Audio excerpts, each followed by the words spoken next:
L'année 2023 a tiré sa révérende. Habituellement, c'est les moments consacrés aux échanges de vœux et d'analyse rétrospective afin de baliser le schéma de l'avenir.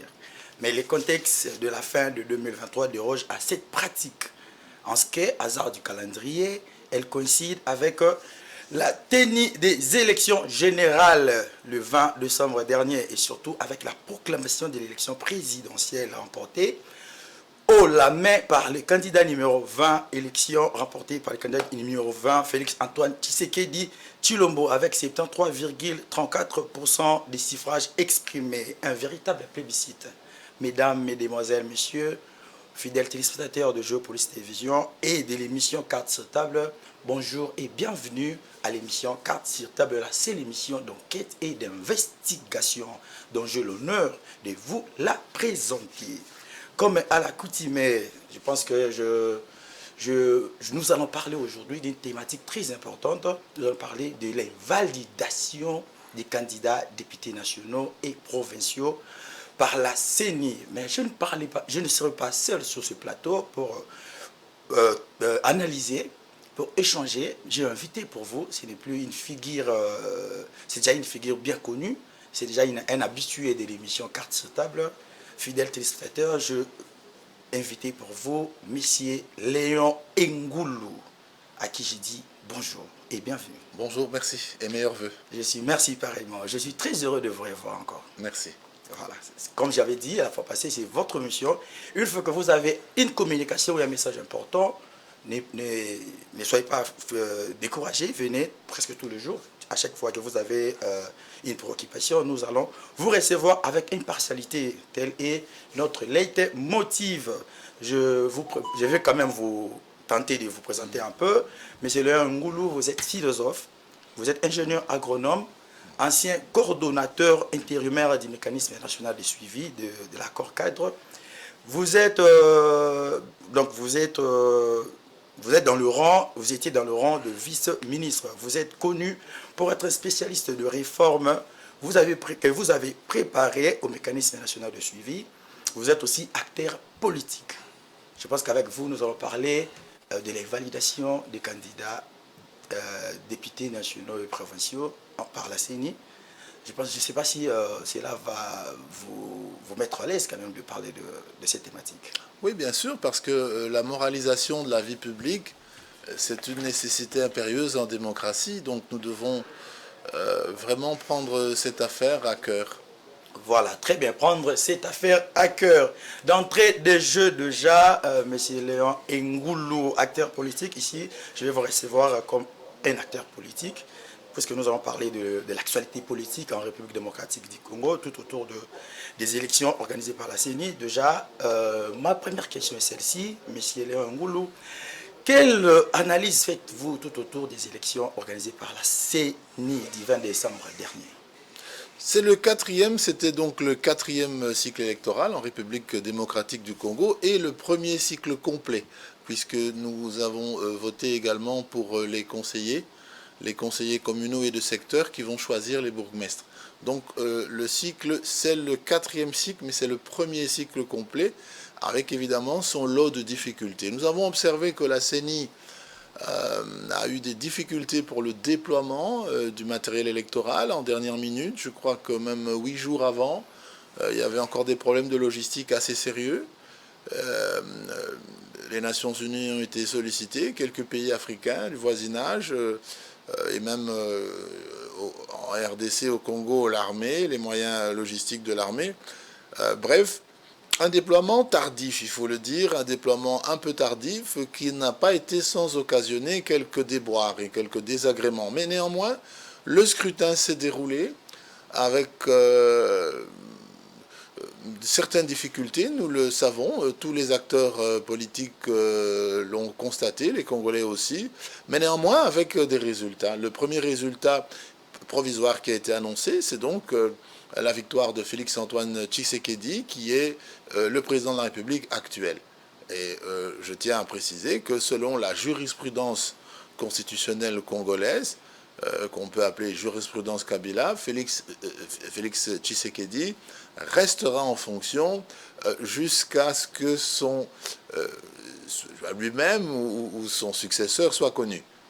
Donc il reste en fonction jusqu'à l'installation effective de son successeur. Bon. Donc le processus électoral a été maillé d'incertitudes, a été maillé par des questions logistiques, mais il est apparu quand même nettement, aux yeux de certains observateurs, il est apparu nettement que Félix Tshisekedi était largement en avance un peu partout dans la République par rapport aux autres candidats, et que sa réélection, disons, l'intention ou l'engouement que les Congolais ont eu vis-à-vis de sa candidature, pour des raisons dont nous allons certainement parler, ne peut pas être remise en question à cause des problèmes qui ont été constatés ici et là. Très bien. Vous savez que dans les processus électoraux, il y a une jurisprudence qui veut que, bon, même si on constate qu'il y a des problèmes, des irrégularités, on en mesure l'impact sur les résultats. Si ça n'a pas un impact significatif sur les résultats, on considère que les tendances, le peuple s'est exprimé, il faut respecter le choix du souverain primaire. Mais, ceci dit, nous appellerons plus tard à une profonde révision, profonde réforme des procédures de la CENI, que ce soit en matière de financement de la CENI ou en matière de balisage des étapes pour obtenir les résultats. Il faudra quand même envisager une réforme de la CENI, un meilleur encadrement de la CENI. Mais nous devons considérer également que nous sommes une jeune démocratie, hein, nous sommes au 4e cycle électoral seulement, indépendant depuis 1960, et le premier cycle complet. C'est un cycle complet sur lequel nous comptons beaucoup, puisque vous savez que l'administration gouverne mieux dans la proximité, et nous allons enfin avoir des bourgmestres, des chefs de secteur qui ont été choisis au second degré par les électeurs. Nous allons avoir des conseillers communaux. Donc dans les communes, il y aura un travail qui va se faire réellement avec des contrepoids. Hein, et ça, c'est très très important, parce que vous savez que beaucoup de choses doivent être prises en charge par les communes dans le cadre de la décentralisation, les entités territoriales décentralisées, et ne l'ont pas encore été parce que nous n'avons pas encore organisé ces votes. Très bien. Donc on doit quand même féliciter le président de la République, qui est garant du bon fonctionnement des institutions. On doit quand même féliciter la CENI d'avoir cette fois-ci proposé un cycle complet, et également avoir pour la première fois tenté de faire voter les Congolais de l'étranger, ce qui n'est que normal, parce que ce sont des compatriotes qui doivent exprimer leur scrutin. C'était un essai, ils n'ont pas encore été tous identifiés, mais du moins nous avançons petit à petit vers quelque chose, avec des fois des déboires, des désagréments, parfois sérieux, parfois inquiétants, mais nous devons nous ressaisir, proposer des réformes pour un meilleur fonctionnement de la CENI dans les années qui viendront. Et puis aussi, pourquoi pas, vous avez 7 scrutins en une fois, c'est beaucoup. Il faudra peut-être essayer de découpler les scrutins à l'avenir, avoir peut-être 3 scrutins majeurs, présidentiels, législatives et provinciales, suivis 2 années après, par exemple, des communales. Hein, des communales, désigner les conseillers communaux et puis les bourgmestres, chefs de secteur, etc. Ça permettrait également d'avoir une meilleure, si vous voulez, une meilleure anticipation, et puis que les forces politiques se préparent mieux. Hein, en disant, voilà, nous avons d'autres échéances, nous devons travailler pour d'autres échéances. Donc on ne peut pas, je crois que faire tous les 7 scrutins en une fois, c'est quand même beaucoup et c'est quand même lourd. Parce qu'en principe, bientôt, nous aurons les sénatoriales, hein, et les bourgmestres. Donc ça va faire 7, c'est beaucoup. 7 niveaux, c'est beaucoup. Ok, merci, M. Ngoulou. Puisque là, déjà, vous avez parlé vous avez répondu à des questions liées à l'organisation des élections en République démocratique du Congo par la Commission électorale nationale indépendante. Mais vous étiez un peu beaucoup plus du côté positif et tout. Mais nous allons parler aussi de certains inconvénients qu'il y a eu. Nous devons quand même signaler qu'il y a eu quand même quelques irrégularités enregistrées. Il y a eu aussi des fraudes électorales, il y a eu des actes de vandalisme, de violence, des menaces et des détentions illégales de dispositifs électoraux. En parlant de tout ça, M. Léon Ngolo, à travers un communiqué de la CENI, de la fois passée, dernièrement, la CENI a lancé un communiqué de presse pour informer à l'opinion nationale, tant nationale qu'internationale, qu'il y a eu certains candidats à la députation nationale, aux législatives nationales et provinciales, ont détenu illégalement des machines à voter. Par conséquent, la CENI a invalidé ces candidats. Nous allons vraiment entrer dans la profondeur de cette thématique. Quel est votre commentaire ou quelle analyse pouvez-vous faire par rapport à cette question? Je l'ai dit, les élections se sont tenues, se sont déroulées, mais elles ont été émaillées d'incidents parfois graves. De véritables désagréments, de véritables problèmes logistiques ont affecté certainement la qualité de l'expression du suffrage dans certains recoins du pays. Ça, on le sait, nous tous, nous sommes d'accord là-dessus. Les Congolais, nous avons vu qu'il y avait des défaillances. Nous avons quand même un pays qui est grand comme l'Europe occidentale, avec presque 100 millions d'habitants maintenant. C'est vraiment, au niveau de notre richesse nationale, nous n'avons pas beaucoup d'argent à consacrer aux élections. Ça a fait 1,2 milliard, 1,3 milliard de dollars. C'est beaucoup, c'est un effort considérable que la nation a bien voulu consentir pour consolider la démocratie. Mais il y a eu des problèmes, nous le reconnaissons. Alors il y a eu des problèmes, mais comme vous l'avez dit, la CENI elle-même a eu le courage de révéler de graves irrégularités qui ont, si vous voulez, jeté l'opprobre sur de très grandes personnalités de ce pays. Nous avons 4 gouverneurs de province qui sont visés par ces irrégularités, dont la CENI a constaté une activité anormale de ces serveurs.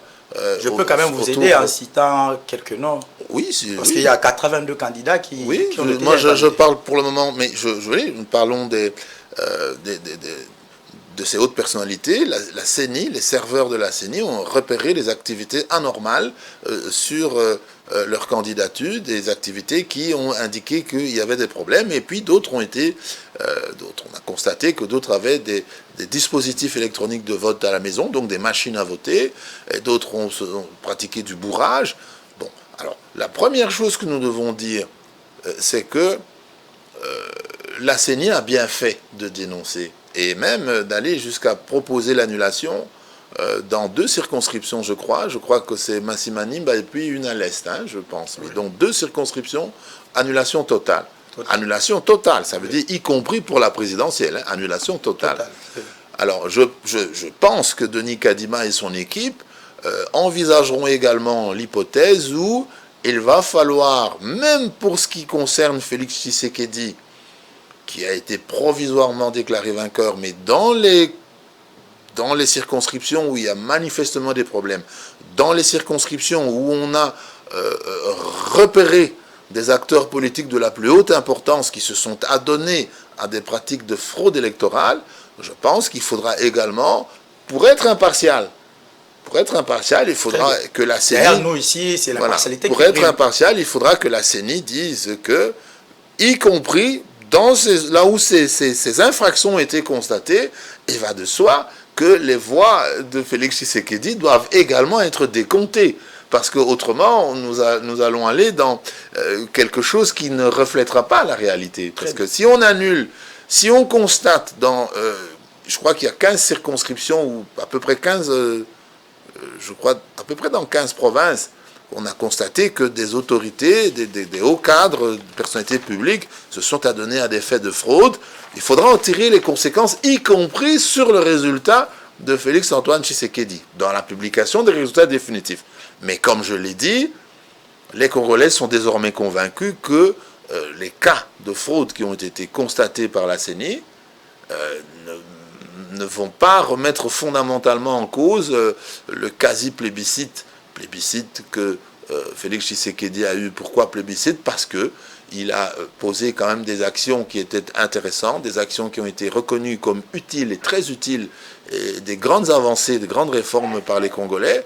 on parle de la gratuité de l'enseignement, on parle aussi de ce souci qu'il a eu de chercher à aménager les 145 territoires avec des constructions nouvelles, renforcer leur administration. On voit aussi qu'il a eu une posture, et je crois que c'est ça qui a vraiment donné à Félix Tshisekedi un grand soutien de la population, c'est sa position par rapport à l'agression au Rwanda.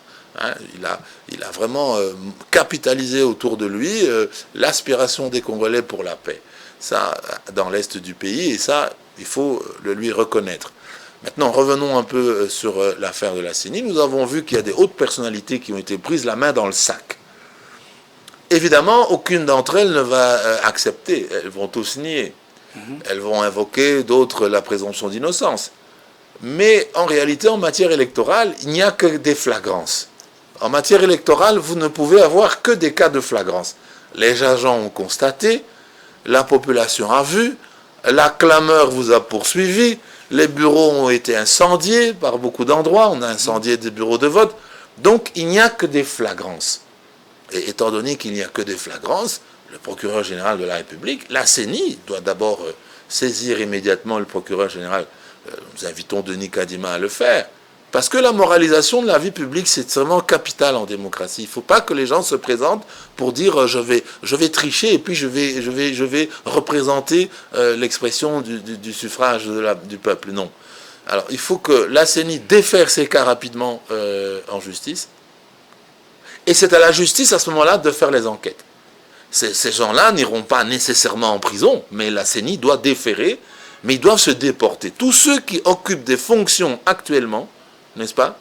Des fonctions, les 4 gouverneurs, les 3 ministres, on a parlé d'une conseillère du président de la République, on a parlé de mandataires, dont le fameux Nsingi Pouloulou de père et de mère, notamment, on a parlé d'anciens députés.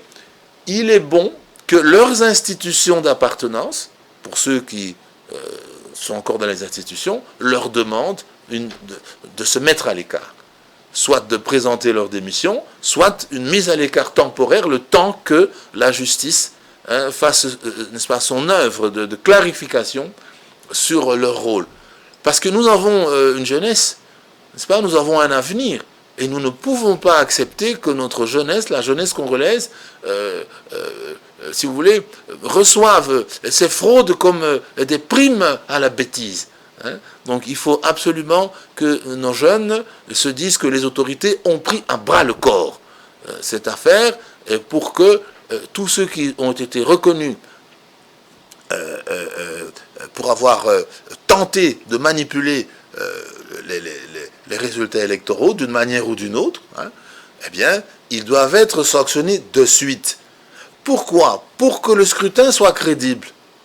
Pour qu'on ne dise pas que l'élection de Félix-Antoine Tshisekedi, si vous voulez, peut perdre de sa crédibilité par rapport aux actes, au comportement de certains individus. Très bien, nous allons y revenir avec cette question. Je pense que c'est une question vraiment très pertinente. Vous aurez votre temps de pouvoir répondre à cette question calmement, de manière à penser. Je sais que vous êtes déjà un brillant acteur politique, parce que vous avez vraiment de la matière, vous allez en parler en long et en large. Nous allons revenir, je vais demander du côté de la régie, M. Guilain Moutela, si vous êtes prêt de nous balancer, puisque nous parlons déjà de l'élection présidentielle, de la publication, dont Félix Tshisekedi Tshilombo est vainqueur. Donc, balancez-nous l'élément de la publication, de la cérémonie de publication de résultats provisoires de l'élection du président de la République. Merci. Et puis on va revenir après. Électoral national de la République démocratique du Congo souhaitait que le peuple congolais commence l'année 2024 en connaissant son leader. Ces choses faites, selon les résultats provisoires publiés par la CENI le 31 décembre 2023, Félix Tshisekedi Tshilombo, candidat de l'Union sacrée, soutenu par des ténors tels que Vital Kamerhe, remporte à une large majorité la confiance du peuple avec 73,34% des voix, loin devant Moïse Katumbi Kiklan, 18,08% des votes, ou encore Martin Fayoulou, 5,33%, et l'ex-premier ministre Adolphe Muzito, 1,12%.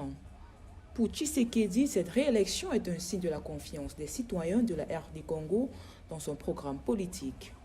Cette victoire, c'est aussi celle de la confiance que vous avez renouvelée à ma modeste personne en m'accordant sans équivoque et avec la plus forte expression ce deuxième mandat que j'ai sollicité auprès de vous, souverain primaire, après qu'une vingtaine d'autres prétendants à la magistrature suprême et à qui je tire ma révérence sollicitaient également vos suffrages. Vous avez cru en mon engagement de ne ménager aucun effort pour que notre pays retrouve sa place de choix dans le concert des nations et que le peuple congolais recouvre sa dignité et sa fierté d'appartenir à ce pays.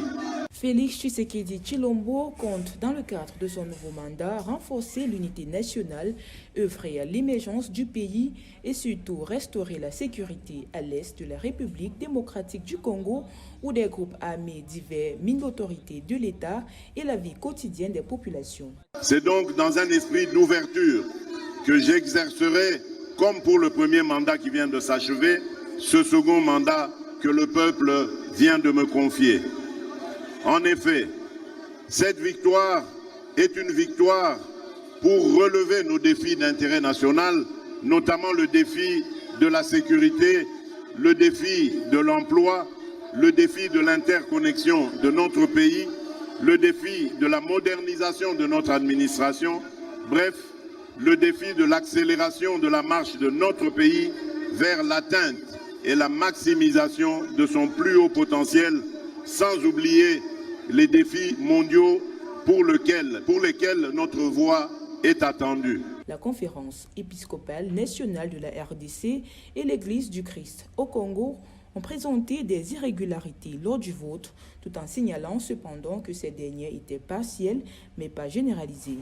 La prestation du serment du président élu est prévue le 20 janvier 2024, après examen des recours et publication des résultats définitifs par la Cour constitutionnelle. De retour sur ce beau plateau de l'émission Carte sur table, fidèles téléspectateurs de Géopolis Télévision, merci pour votre attention soutenue, puisque nous avons parlé de la publication de l'élection présidentielle. Je vais vous poser une question, Monsieur Léon Ngoulou. Déjà, je signale à tous les téléspectateurs qui viennent nous prendre en cours. C'est l'émission Carte sur table. Là, j'ai reçu pour vous Monsieur Léon Ngoulou, acteur politique. Avec lui, nous parlons de l'invalidation des candidats députés nationaux et provinciaux. Merci Guilain Bouté là la réalisation. Merci. Puisque nous venons de voir ou de regarder la vidéo de la cérémonie de publication de l'élection présidentielle. Donc, M. Félix Tshisekedi Tshilombo est vainqueur. Est-ce que M. Léon Ngoulou, puisque nous faisons des analyses politiques ici, pensez-vous vraiment, réellement, que cette victoire est méritée? Parce qu'à un moment donné, vous avez parlé des actions que M. Félix Tshisekedi Tshilombo a menées ici en République démocratique du Congo. Vous avez parlé tantôt de la gratuité de l'enseignement, vous avez parlé de la gratuité de la maternité, vous avez cité quand même beaucoup d'avancées effectives que nous avons aussi palpé du doigt nous-mêmes en tant que journalistes d'enquête et d'investigation. Pensez-vous vraiment que cette réélection a vraiment été méritée? Oui, je pense qu'elle a été méritée et beaucoup de Congolais pensent que cette réélection a été méritée. Mais il faut distinguer deux choses. Élection méritée, oui, mais il faut que le processus soit crédible, demeure crédible, après la publication des résultats définitifs par la Cour constitutionnelle.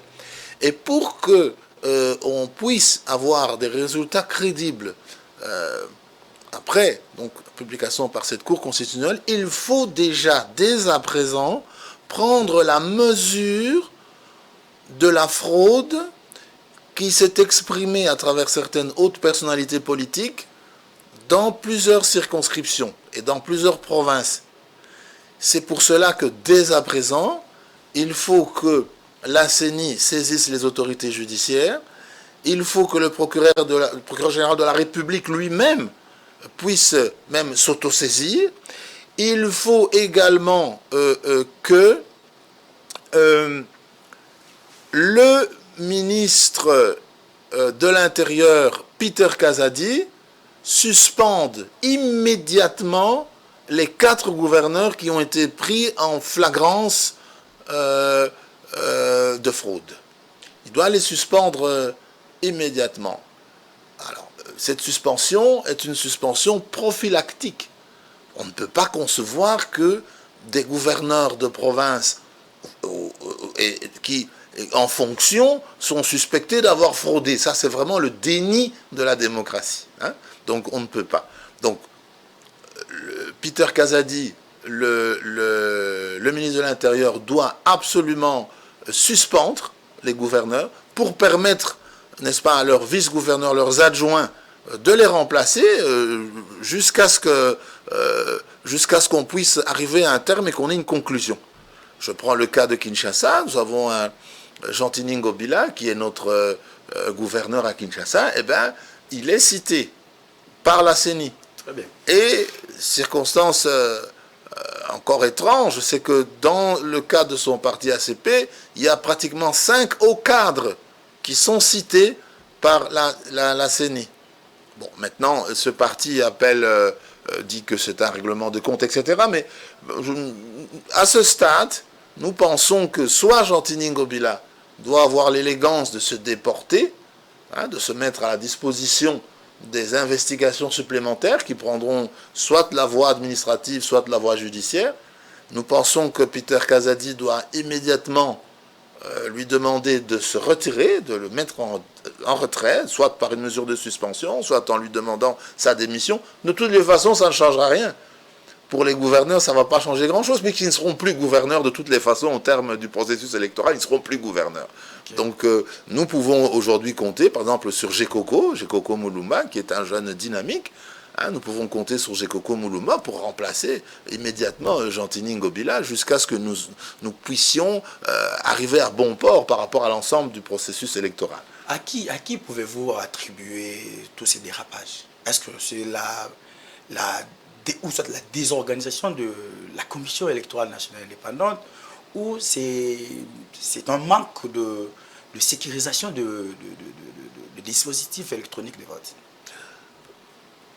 Pour être, si vous voulez, être à charge et à décharge, il faudra aussi que Denis Kadima, le responsable, le patron de la CENI, président de la CENI, lui-même initie en interne des enquêtes et demande également à la justice de venir enquêter sur les raisons pour lesquelles des défaillances de la CENI auraient pu conduire à la mise à disposition d'agents par des agents malveillants, auraient pu conduire à la mise à disposition de dispositifs de vote ou de bulletins de vote auprès de certains candidats.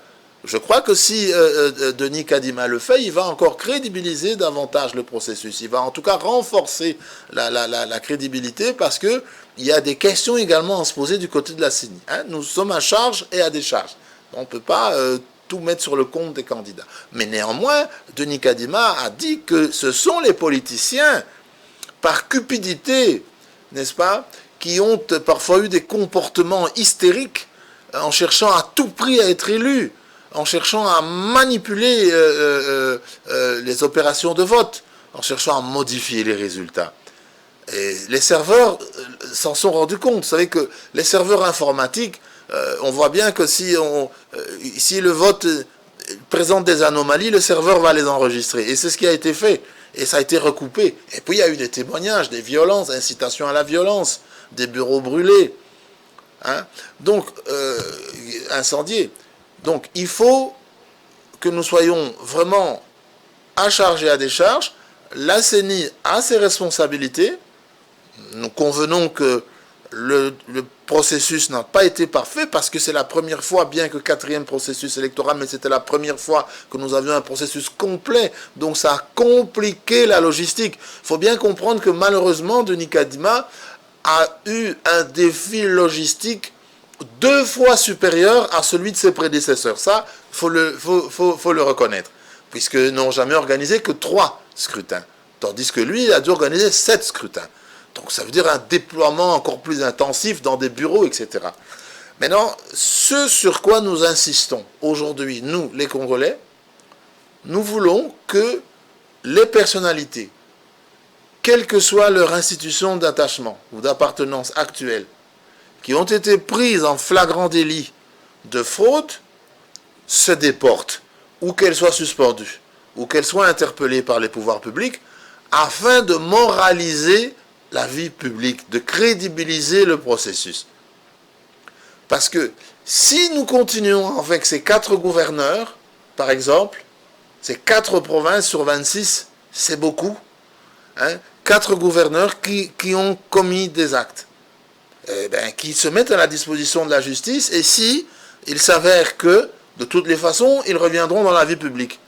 Mais nous savons qu'aucun d'eux ne retrouvera son poste de gouverneur, de toutes les façons.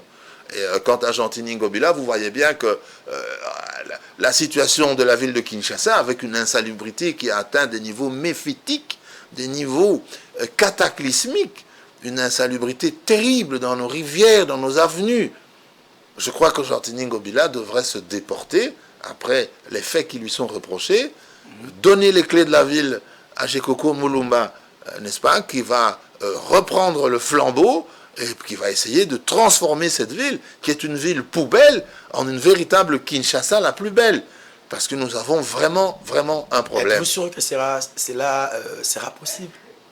Mais écoutez, les Congolaises et les Congolais ne peuvent pas accepter, là maintenant, aujourd'hui nous sommes le 7, je pense, le 7 janvier, ne peuvent pas accepter que des gens qui ont été pris en train de frauder par la CENI continuent à diriger leur quotidien. C'est pas possible. Il faut quand même qu'on fasse une moralisation de la vie publique. On doit moraliser la vie publique. Monsieur Laurent Ngolo, je vais vous poser une autre question. Puisque vous avez parlé, à un moment donné, vous avez dit que le processus électoral n'a pas été parfait. Est-ce que maintenant, actuellement, peut-on croire aux membres de l'opposition, aux candidats de l'opposition qui lançaient déjà un cri d'alarme depuis la nuit du temps que le processus électoral est chaotique?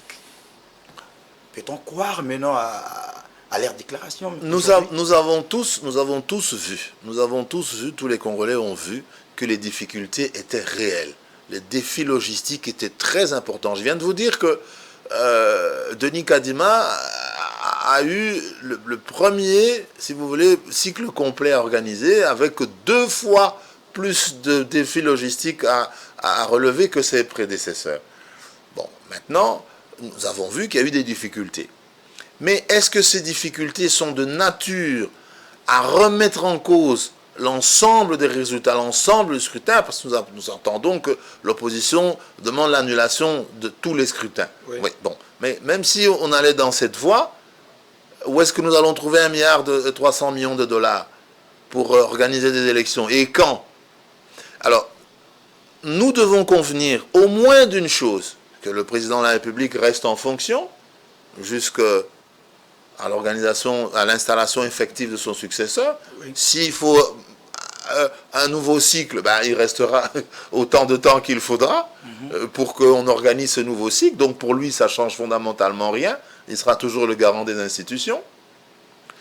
Mais ce qu'il faut, c'est s'asseoir et proposer à la CENI des réformes structurelles, des réformes organisationnelles, et des réformes au niveau du contrôle, pour que les erreurs dans ce cycle important, ce premier cycle à 7 niveaux, les erreurs qui ont été constatées, puissent être rapidement corrigées, que leurs effets soient jugulés, et que ça n'ait pas d'incidence dans le fond sur l'ensemble des résultats.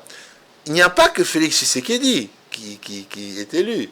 Il y a aussi beaucoup de députés nationaux, beaucoup de députés provinciaux qui attendent les résultats. Eux n'ont pas triché. Eux n'ont pas triché. Il y a des conseillers communaux qui attendent. Ils n'ont pas triché. Eux n'avaient pas. Les conseillers communaux, ils n'ont pas pu avoir des machines de vote. Les résultats à ce niveau-là seront des résultats qui seront des résultats concrets. Et nous constatons que ce sont certaines autorités bien placées qui, par des accointances avec quelques agents, il faudra absolument faire la lumière là-dessus, ont pu avoir accès à ces dispositifs de vote pour voter chez eux à la maison. Mais c'est très grave. C'est très grave. Et c'est pour ça que la société civile, les Congolais, appellent à une moralisation urgente et demandent aux responsables institutionnels Pour ceux qui sont au gouvernement, Samalou Kondé doit prendre une mesure en leur disant « Vous avez été suspecté, et même plus que ça, la CENI affirme que vous avez triché. Samalou Kondé doit prendre les dispositions pour que les 3 ministres qui ont été pris la main dans le sac par la CENI aillent se défendre en justice, mais ne continuent pas de grâce à prester au sein du gouvernement. Ça, les Congolais ne vont pas l'accepter. Pareil, Peter Kazadi, pour les 4 gouverneurs de province. Pareil au ministère du portefeuille pour les 2 mandataires qui ont été pris également à la main de l'ANSAC. Il faut absolument que la justice frappe fort, que le président de la République donne des instructions, que le ministre de l'Intérieur donne des instructions, pour qu'en frappant très fort, on dissuade à jamais, n'est-ce pas, pour les prochains processus électoraux, on dissuade à jamais les candidats de s'adonner au triste spectacle que nous avons vu, un spectacle qui n'est pas bon pour l'édification de la jeunesse et qui a terni l'image de la République démocratique du Congo. Donc nous appelons à des mesures fortes, nous appelons à la mise à l'écart immédiate. Et je répète encore, Kinshasa, c'est la capitale, c'est la vitrine de la République démocratique du Congo.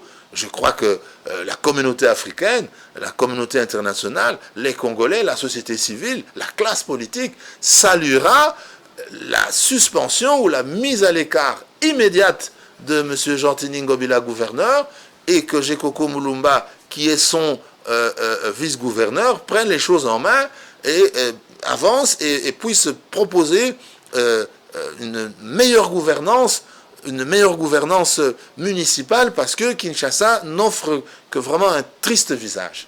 Merci.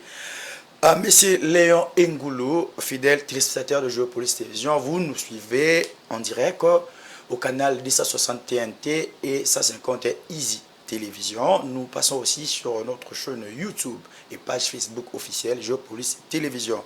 Monsieur Léon Ngoulou, nous allons souffler un peu, puisque vous parlez déjà là de cas de sanctions que tous ces candidats-là, fraudeurs, doivent quand même mériter.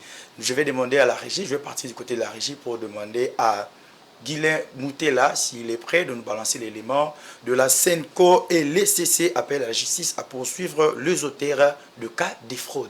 Voilà. Merci. Tu vois ?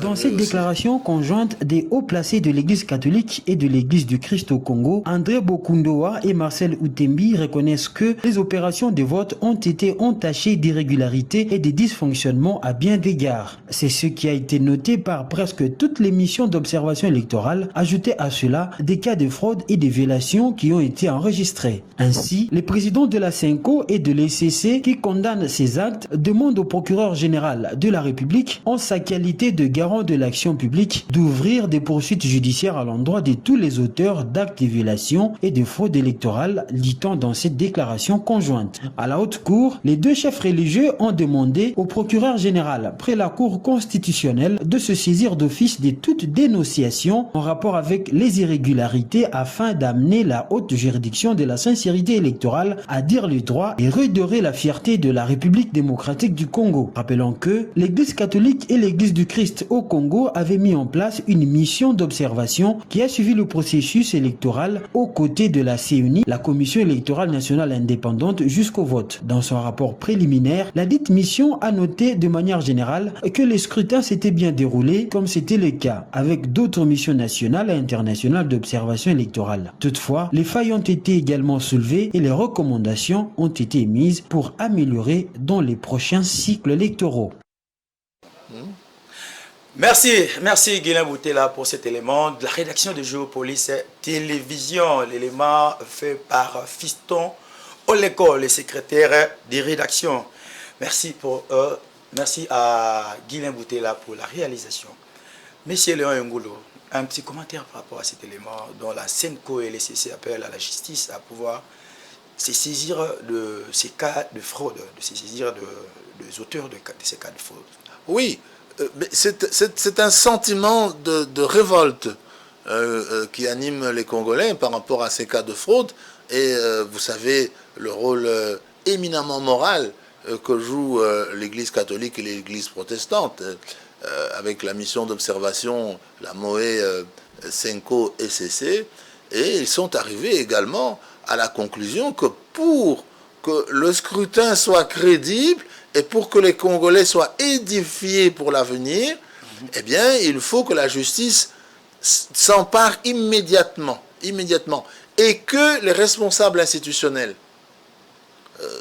pour certains candidats qui occupent des fonctions institutionnelles, les mettent immédiatement de côté, pour qu'on puisse avoir une vraie moralisation. Parce qu'en fait, les députés provinciaux, les nationaux, ils veulent être bien élus. Ils veulent être élus sans contestation possible. S'il faut annuler dans quelques circonscriptions, s'il faut modifier, recompter, on va le faire. Mais on ne va pas refaire l'ensemble du processus électoral. Ce n'est pas possible, nous n'avons pas les moyens. Et ce que nous voulons, c'est que, avec la Senko et les CC, la société civile, les acteurs politiques, nous tous, les enseignants, je ne sais pas, mais tout le monde, les acteurs publics sont révoltés contre ces cas de fraude et demandent que des sanctions immédiates soient prises. Il faut que le président de la République donne des instructions au pouvoir judiciaire. Il faut que le Premier ministre sanctionne immédiatement les ministres qui sont impliqués, leur mise à l'écart. Il faut que Peter Kazadi, le ministre de l'Intérieur, suspende les gouverneurs qui ont été pris la main dans le sac, afin que les Congolais, que la jeunesse congolaise ait l'espoir. Il ne faut pas que on se dise dans 4 ans, dans 5 ans, on dit mais ça va encore être la même chose. Non, il faut vraiment que cette fois-ci, que des couperets tombent, sorte que plus personne ne recommence le triste spectacle qui a vraiment terni l'image de notre pays. Monsieur Léon Ngolo, en parlant du processus électoral, nous savons tous déjà qu'il y a tous ces cas de fraude jettent les discrédits au processus électoral. Vous avez parlé tantôt de sanctions judiciaires et tout ça. Nous savons tous qu'en République démocratique du Congo, l'appareil judiciaire est indépendant. Est-ce que pensez-vous vraiment que, là c'est déjà votre dernière question, pensez-vous vraiment que la justice fera normalement son travail?